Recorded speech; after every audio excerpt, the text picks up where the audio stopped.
നമസ്കാരം. ആറ്റുകാൽ പൊങ്കാല ആഗതമായിരിക്കുകയാണ്. പണ്ട് കാലങ്ങളിൽ ഭയഭക്തിയോടുകൂടി തപസ് അനുഷ്ഠിച്ച് ഓരോ വ്യക്തികളും തൻ്റെ ഉദ്ദിഷ്ട കാര്യങ്ങൾ നേടിയെടുക്കുമായിരുന്നു.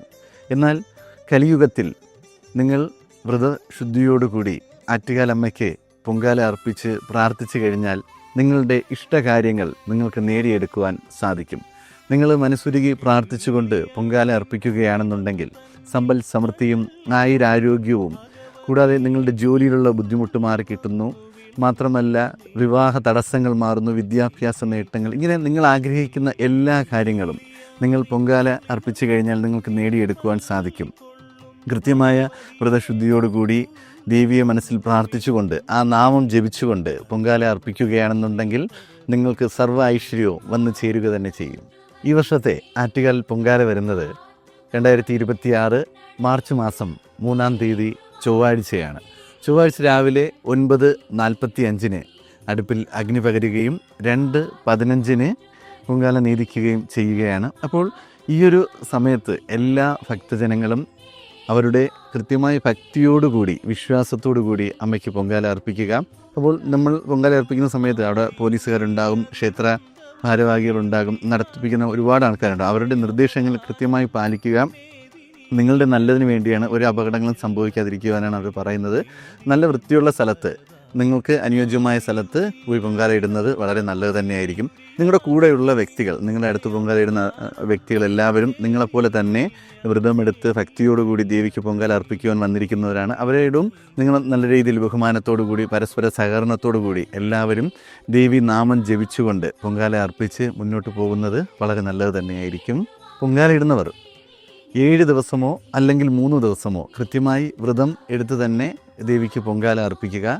നിങ്ങൾക്ക് അശുദ്ധിയുള്ള വ്യക്തികളാണ് എന്നുണ്ടെങ്കിൽ 7 ദിവസം കഴിഞ്ഞതിന് ശേഷം വ്രതമെടുത്ത് 1 ദിവസമെങ്കിലും വ്രതമെടുത്ത് ദേവിക്ക് പൊങ്കാല ഇടുന്നതാണ് ഏറ്റവും ഉത്തമം. 3 ദിവസം ഏറ്റവും കുറഞ്ഞത് വ്രതമെടുക്കുന്നത് വളരെ നല്ലത് തന്നെയായിരിക്കും. പുലയുള്ള വീട്ടിൽ നിന്നും 16 ദിവസം കഴിഞ്ഞതിന് ശേഷം മാത്രമേ വ്രതമെടുത്ത് പൊങ്കാല ഇടുവാൻ പോകാൻ പാടുള്ളൂ. പുലയുള്ളവർ 16 കഴിഞ്ഞതിന് ശേഷം നിങ്ങൾക്ക് പൊങ്കാല ഇടാം. അതുപോലെ തന്നെ വാലായ്മ ഉള്ളവർക്ക് 10 ദിവസത്തിന് ശേഷം 10 ദിവസം കഴിഞ്ഞതിന് ശേഷം വ്രതശുദ്ധിയോടുകൂടി പൊങ്കാല ഇടാൻ പോകാവുന്നതാണ്. മാത്രമല്ല, ഇപ്പോൾ പ്രസവിച്ച ഒരു സ്ത്രീയാണെന്നുണ്ടെങ്കിൽ കുഞ്ഞിന് 6 മാസം കഴിഞ്ഞതിന് ശേഷം അല്ലെങ്കിൽ കുഞ്ഞിന് ചോറ് കൊടുത്തതിന് ശേഷം വ്രതശുദ്ധിയോടുകൂടി ദേവിക്ക് പൊങ്കാല അർപ്പിക്കാവുന്നതാണ്. നമ്മുടെ നാട്ടിൽ കണ്ടുവരുന്ന മറ്റൊരു പ്രത്യേകതയാണ്, ഇപ്പോൾ നമ്മുടെ കുടുംബത്തിലോ അല്ലെങ്കിൽ ബന്ധുക്കൾക്കിടയിലോ ആരെങ്കിലും മരണപ്പെട്ട് കഴിഞ്ഞാൽ 1 വർഷത്തേക്ക് പൊങ്കാല ഇടാൻ പോകാൻ പാടില്ല എന്നൊരു ആചാരം ഇങ്ങനെ നാട്ടിൽ നടന്നു വരികയാണ്. എന്നാൽ അങ്ങനെയൊന്നുമില്ല. 16 കഴിഞ്ഞ് കഴിഞ്ഞാൽ നിങ്ങൾക്ക് ഏത് ക്ഷേത്രത്തിൽ വേണമെങ്കിൽ പൊങ്കാല ഇടാനോ മലയ്ക്ക് പോകാനോ എല്ലാത്തിനും സാധിക്കും. അപ്പോൾ 16 കഴിഞ്ഞാൽ ക്ഷേത്രത്തിൽ ദർശനം നടത്തുവാനും പൊങ്കാല അർപ്പിക്കുവാനും സാധിക്കും. ഇങ്ങനൊരു തെറ്റായൊരു പ്രചരണം ഇങ്ങനെ നടന്നുകൊണ്ടിരിക്കുകയാണ്. അപ്പോൾ നിങ്ങളത് ശ്രദ്ധിക്കേണ്ട ആവശ്യമില്ല. പണ്ട് കാലങ്ങളിൽ ഈ മരിച്ച ആളുടെ അസ്ഥി 1 വർഷത്തോളം വീട്ടിൽ വെച്ച് വിളക്ക് വയ്ക്കുമായിരുന്നു. അപ്പോൾ ആ കാലഘട്ടങ്ങളിൽ ആ വീട്ടിൽ നിന്ന് മരിയെടുത്ത് കൊണ്ടുപോയി പൊങ്കാല ഇടുവാൻ പാടില്ല എന്ന് പറഞ്ഞു കേട്ടിട്ടുണ്ട്. എന്നാൽ ഇന്ന് അങ്ങനെയല്ല. അതുകൊണ്ട് നിങ്ങൾക്ക് ധൈര്യമായിട്ട് 16 കഴിഞ്ഞാൽ നിങ്ങൾക്ക് പൊങ്കാല വ്രതമെടുത്ത് അമ്മയെ പ്രാർത്ഥിച്ചുകൊണ്ട് പൊങ്കാല അർപ്പിക്കാവുന്നതാണ്. പൊങ്കാല അർപ്പിക്കുന്നവർ പുതിയ കലം തന്നെ വാങ്ങിച്ച് പൊങ്കാല അർപ്പിക്കേണ്ടതാണ്. ഒരിക്കൽ ഉപയോഗിച്ച കലം വീണ്ടും പായസം വയ്ക്കുവാൻ വേണ്ടി ഉപയോഗിക്കുവാൻ പാടുള്ളതല്ല. കൃത്യമായിട്ട് നിങ്ങളുടെ മനസ്സിലുള്ള, നിങ്ങൾ ആഗ്രഹിക്കുന്ന എല്ലാ വഴിപാടുകളും നിങ്ങളുടെ കൈകൊണ്ട് ദേവിക്ക് സമർപ്പിക്കാവുന്നതാണ്. ഏറ്റവും നല്ലതായിട്ടുള്ളത് ശർക്കര പായസം തന്നെയാണ്. ശർക്കര പായസം പ്രധാന വഴിപാടായിട്ട് നിങ്ങൾ അർപ്പിക്കുക. അതിനോടൊപ്പം വെള്ളപ്പായസം, പാൽപ്പായസം, മണ്ടപ്പുറ്റ്, അതുപോലെ തെരളി, അട, ഉണ്ണിയപ്പം, നിങ്ങൾക്ക് എന്തെല്ലാം ദേവിക്ക് സമർപ്പിക്കുവാൻ സാധിക്കുന്നു അതെല്ലാം നിങ്ങളുടെ കൈകൊണ്ട് തന്നെ പ്രാർത്ഥനയോടുകൂടി ശുദ്ധിയോടുകൂടി വെച്ച് നിങ്ങൾ തയ്യാറാക്കുകയാണെന്നുണ്ടെങ്കിൽ കൃത്യമായിട്ടും അതിൻ്റെ ഒരു ഫലം, അതിൻ്റെ അനുഗ്രഹം നിങ്ങൾക്ക് ലഭിക്കുക തന്നെ ചെയ്യും. മാത്രമല്ല, ഉത്സവം തുടങ്ങുന്ന അന്നു മുതൽ ഏതെങ്കിലും ഒരു ദിവസം പൊങ്കാലയ്ക്ക് മുൻപായിട്ട് ക്ഷേത്ര ദർശനം നടത്തി പ്രാർത്ഥിക്കുക തന്നെ ചെയ്യണം. അതിന് സാധിച്ചില്ല എന്നുണ്ടെങ്കിൽ പൊങ്കാല ഇടുന്നതിൻ്റെ ആ ഒരു ദിവസമെങ്കിലും ദേവിയെ കണ്ട് തൊഴുത് പ്രാർത്ഥിക്കണം. അതിനും സാധിച്ചില്ല എന്നുണ്ടെങ്കിൽ പൊങ്കാല അർപ്പിച്ചതിന് ശേഷമെങ്കിലും നേദിക്കുന്നതിന് മുമ്പായിട്ട് ക്ഷേത്രത്തിൽ പോയി ദേവിയെ കണ്ട് തൊഴുത് പ്രാർത്ഥിച്ചു കഴിഞ്ഞാൽ നിങ്ങളുടെ പ്രാർത്ഥന കൃത്യമായി ദേവി കേൾക്കുകയും ഒരു അനുഗ്രഹം ലഭിക്കുകയും ചെയ്യും. പൊങ്കാല ഇടുന്ന ദിവസം പൊങ്കാല നീതിക്കുന്നത് വരെ ജലപാനം പോലും കഴിക്കാതെ ദേവി നാമം ജപിച്ച് കഴിയുന്ന ലക്ഷക്കണക്കിന് ഭക്തർ നമുക്ക് ചുറ്റിലും തന്നെ നമുക്ക് കാണുവാൻ സാധിക്കും. അപ്പോൾ പൊങ്കാല ഇടുന്ന ദിവസം ആഹാരം കഴിക്കാതിരിക്കുന്നതാണ് ഏറെ ഉത്തമം.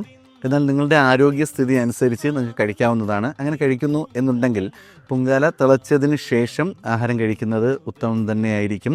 നിങ്ങൾ പൊങ്കാല ഇടാൻ എത്തുന്ന ആ സമയം മുതൽ, അടുപ്പ് കത്തിക്കുന്നത് മുതൽ നേദിക്കുന്നത് വരെ ദേവിയെ മാത്രം മനസ്സിൽ വിചാരിച്ച് ദേവിയുടെ നാമങ്ങൾ, സഹസ്രനാമമോ അല്ലെങ്കിൽ അഷ്ടോത്തരമോ അല്ലെങ്കിൽ നിങ്ങൾക്കറിയാവുന്ന നാമം എന്താണോ ആ നാമം ജപിച്ചുകൊണ്ടേയിരിക്കുക. ദേവിയെ മാത്രം മനസ്സിൽ വിചാരിച്ച് ജപിച്ചുകൊണ്ട് നിങ്ങൾ പ്രാർത്ഥിച്ചു കഴിഞ്ഞാൽ, നിങ്ങൾ എന്ത് കാര്യം മനസ്സിൽ വിചാരിച്ചുകൊണ്ടാണോ പ്രാർത്ഥിക്കുന്നത് ആ പ്രാർത്ഥന അടുത്ത പൊങ്കാലയ്ക്ക് മുമ്പായിട്ട് പൂർണ്ണമായും നിറവേറുകയും നിങ്ങളുടെ ആഗ്രഹം നടക്കുകയും ചെയ്യും. അപ്പോൾ ഒരു തപസ് പോലെ നിങ്ങൾ വ്രതശുദ്ധിയോടുകൂടിയും പ്രാർത്ഥനയോടുകൂടി പൊങ്കാല അർപ്പിച്ചു കഴിഞ്ഞാൽ നിങ്ങളുടെ ഉദ്ദിഷ്ട കാര്യം എത്രയും വേഗം തന്നെ നടക്കുന്നതായിരിക്കും. നിങ്ങൾ പൊങ്കാല ഇടുന്ന സമയത്ത് അവിടെ ഒരു നിലവിളക്ക് കത്തിച്ച് വയ്ക്കാറുണ്ട്. ആ നിലവിളക്ക് നേദ്യം കഴിയുന്നതുവരെ അങ്ങനെ തന്നെ കത്തിക്കുക. അതിനുശേഷം മാത്രമേ അണയ്ക്കുവാൻ പാടുള്ളൂ. നിങ്ങൾ അർപ്പിക്കുന്ന പൊങ്കാല, ഈ പ്രസാദം നിങ്ങൾക്ക് ആവശ്യമുള്ളത് എടുത്തതിന് ശേഷം മറ്റുള്ളവർക്ക് പ്രസാദമായി കൊടുക്കുക. വീണ്ടും ഇത് മിച്ചം വരികയാണെന്നുണ്ടെങ്കിൽ നിങ്ങളിതിനെ ഒഴുക്ക് വെള്ളത്തിൽ കളയുക. മറ്റ് നിങ്ങളുടെ വീട്ടിലെ ഭക്ഷണങ്ങളെല്ലാം കളയുന്നത് പോലെ അതിൻ്റെ കൂട്ടത്തിട്ട് ഈ പ്രസാദം കളയുവാൻ പാടില്ല. ഒഴുക്ക് വെള്ളത്തിൽ തന്നെ കളയുക.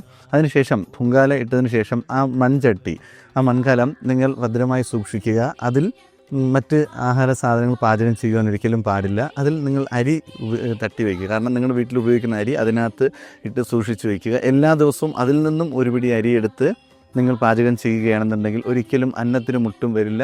ഒരു ഐശ്വര്യം നിങ്ങളുടെ കുടുംബത്തിൽ എന്നും ഉണ്ടായിരിക്കുക തന്നെ ചെയ്യും. അപ്പോൾ എല്ലാ വർഷവും ഇങ്ങനെ പൊങ്കാല ഇടുമ്പോൾ ഇങ്ങനെ ചട്ടികൾ ഒരുപാട് വീട്ടിലുണ്ടാകുന്നു എന്നുണ്ടെങ്കിൽ അതിനകത്ത് തന്നെ നമുക്ക് പിച്ചിയോ അല്ലെങ്കിൽ തുളസിയോ മഞ്ഞളോ നമുക്ക് നട്ട് വീട്ടിൻ്റെ മുറ്റത്ത് വയ്ക്കുന്നത് ഐശ്വര്യമായിരിക്കും. അപ്പോൾ ദേവിയെ പ്രാർത്ഥിച്ചുകൊണ്ട് വ്രതശുദ്ധിയോടുകൂടി പൊങ്കാല അർപ്പിച്ചു കഴിഞ്ഞാൽ നിങ്ങളുടെ ഉദ്ദിഷ്ട കാര്യം തീർച്ചയായിട്ടും നടക്കുക തന്നെ ചെയ്യും.